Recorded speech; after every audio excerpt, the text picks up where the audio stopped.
Guys, I am so excited. Just picked up the keys. We've just exchanged on this beautiful building behind me. It's in Twickenham. It's the old HSBC building. It's about 5,500 square foot. It's not exact because we don't know until the drawings are done. They're inside now doing the survey. We're on a mission to show you guys how to invest wisely in the UK property market. And this video is going to show you different stages of the build, through to the design, through to the demolition, through to the triumphs and tribulations, the whole thing until the end. So follow us through and let's have a look around the building. Okay, welcome to our next project. So as you can see, this was an old HSBC building. HSBC actually owned the building for many years, and they vacated about sort of 6 months ago, as so many banks are these days. There's just no need for a 5-storey building at banks anymore, and that's why they're becoming more and more apparent. So I've had a few questions and comments online on Instagram, SW Homes Limited, if you want to follow us on there. And if you do have any other questions or comments on this video throughout, please leave them below, and we'll try and answer them on the next video. But one of the big comments was, are you not worried that we're trying to get planning permission for a building? Now, it does fall inside an Article 4, which means that the whole building has to have planning permission. There isn't this thing called permitted development to convert it naturally. But I totally understand why Richmond Council have done it. They want to keep the front parade as a working street for people to use and use the amenities. So I totally get it, but there is no need for a 5-storey building. So by us carving off the back of the shop, making an 800 to 1,000 square foot shop will suit many national companies. It will suit many regional companies that want to set up shop right on the prominent high street. But it leaves the rest of the building to be converted. We're hoping to get whether a 1 or 2 bed. I think it's a 1 bed on the ground floor. We're looking to do 2 more 1 beds on the first floor, another 2 on the second floor, and then a further 2 or a nice big penthouse on the roof. We've now got the architect in, the designer. We've got XP Surveys. Shout out to Jack from XP Surveys. His guys are in just doing a full laser measure. As we go around the building, you'll see that there is no straight walls, so it made sense on this building to do a full laser measurement where it's got tolerances of about 1 millimetre. But within about a week to 10 days, we'll have all the existing drawings done, all the elevations, and then we can start getting to work. And we'll do a video on that in our office where you can see us looking at different options. So anyway, let's have a look around. There's a lot to get through in this video, but over the next few months, we're going to try and show you the different stages so you can sort of follow us on this journey. So at the back of the building, a lot of people would look at this space and think it's tampered, there's not an awful lot of space. But I think I'm pretty good at sort of visualising what can be of a space. And knowing how the building was effectively built 150, 200 years ago is quite important. So even though a lot of these walls have been put up, some of them are solid, of which someone who is inexperienced would look at that and go, oh, it's a structural wall. But knowing there's a lift behind here and that this whole brick casement was built in when they put the lift in 50 years ago, that can all come out because we're going to take the lift out all the way down. And then some of these other walls can come out, and we can then use the space to create kitchens, bedrooms and bathrooms to suit this space that's available to us. And that'll all come down to the amount of natural light we've got. We'll show you a video show you a photo from the outside, but there's lots of natural light. It's more restricted at the rear, so we're thinking of 1 beds at the back and potentially 2 beds at the front, but that'll all come down to the local plan and what the council think about the sizes that we can get in this building. Come through and I'll show you other floors. I'll just quickly, before we walk up the staircase, I just want to show you that in here, we're thinking this is the entrance on the side. I'm thinking about internal lockable bike storage. This will become an emergency escape door, which again is accessible to the rear for the shop. And then up here's the new staircase. So this is what will become the main entrance to all of our flats. This is our door that goes to the high street. So this will become the entry area to all of our executive flats. We're going to put one of those video, audio entry systems here. We'll put a nice sign up here. We'll keep all the marble because it looks nice, just needs cleaning up, and it's really durable for the public walking by. And then we'll show you upstairs to show you the other flats. Welcome to the first floor.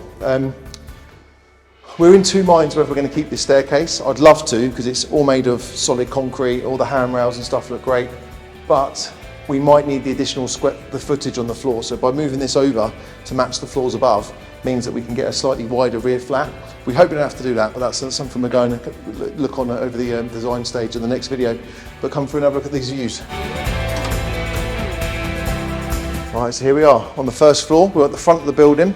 This beautiful curved wall at the front is going to be really stunning, and you have to really look through and past the old office furniture, some of the old walls. This is that spine wall I was talking about downstairs. This will retain throughout the whole building, so we'll keep that in play. We're going to change these windows and make them look more Victorian, sashes, make them look really nice. But but these views are gorgeous, and we're so lucky to have these two trees out the front, which give us a bit of privacy, a bit of greenery. We've got those on the front and on the back. So come through here. We're hoping this will be a living room, kitchen, 1 or 2 bedrooms, depending on the size once we had the drawings done. But all this will be one flat, so it should be a premium flat with these views in London. So we're now in the back of the first floor, and this used to be an old meeting room. So it used to be what the banks used to use to have their big meetings, to borrow lots of money. It's disgusting, and I think all this would put a lot of people off, but this is just where the water's coming from above, and there's toilets and stuff above here, so God knows how bad this is, but we'll sort it all out. It's all being back to brickwork. This is that brick wall downstairs, which is for the column for the elevator to stay in, and let's show you the toilets. Okay, so we're back out in the lobby. This is the other side of that wall where the men's are on this floor, but the females are upstairs. And if you come through here, this will eventually become a master bedroom with an ensuite shower and views overlooking the rear. All right, let's go upstairs to the second floor. Okay, so we're coming up to the second floor. Now we know we're buying a building that's 5 floors. There is one in the basement, so it's only 3 floors above ground is how they look at it in fire regulations. So we know that the hallways are going to need lobbies. So as I'm surveying and appraising these sites, I'm constantly looking at how big the lobbies need to be to make the flats work. So this will eventually become reconfigured to make a lobby where you walk through into a door that leads into both flats. We'll come have a look at some of these offices.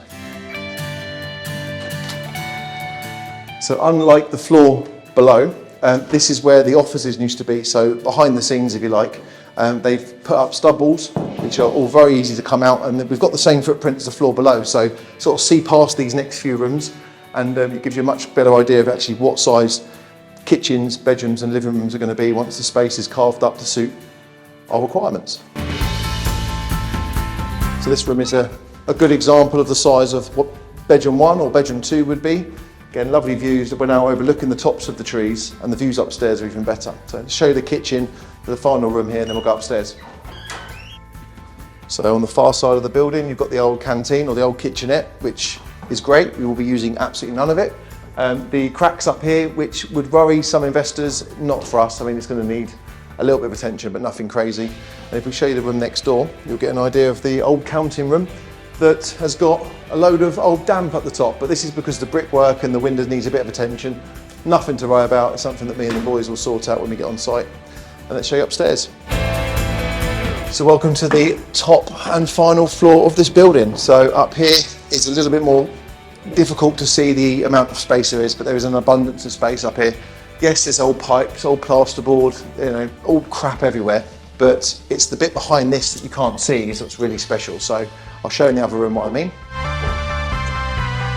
So this is the last room of the video. So right at the top of the building, this is that lump I was talking about next door. But before I mention that, I just want to compliment the views for a second. It's just such a beautiful view from here. It's very London-esque. We've got the River Thames within a 2-minute walk from here. We've got lots of pedestrian-only streets, so it's really nice for lunches and coffees. And we're only 3 minutes away from the Twickenham train station, which is great, fantastic for accessibility. There's no parking on these sites, so it's really good that we get prime location. I don't think we can get much better than right in the middle of Twickenham. So anyway, I wanted to mention this section. So this is part of the original roof shape. The building opposite has already had planning permission to approve to go to a mansard, which is where you change the angle of the existing roof right up to like a 72-degree pitch. It means we can reclaim both corners of this building and really make good use of the old fireplaces to make the character look beautiful. And this bit in the centre, if you look at the videos, on the front where these 2 dormers sit, is actually sitting, it's ingressed in brickwork. So we can instantly apply for planning permission to remove all of this roof, and I'll show you upstairs what I mean. Sometimes it's the space that you can't see is where the value is added in these buildings. So by removing this whole section, we can reclaim the whole floor by putting brickwork at the back, where you'll see the building to our left has got brickwork and the floor has been increased. We plan to bring our building up to match that brickwork, so we effectively get a whole new floor to maybe get another 2 flats up here. So that's where the value is. I hope you enjoyed this video. Please like, subscribe, share this video, and any comments you've got, leave them below. And we look forward to showing you the next video, which is through the design phase. Thanks a lot, take care.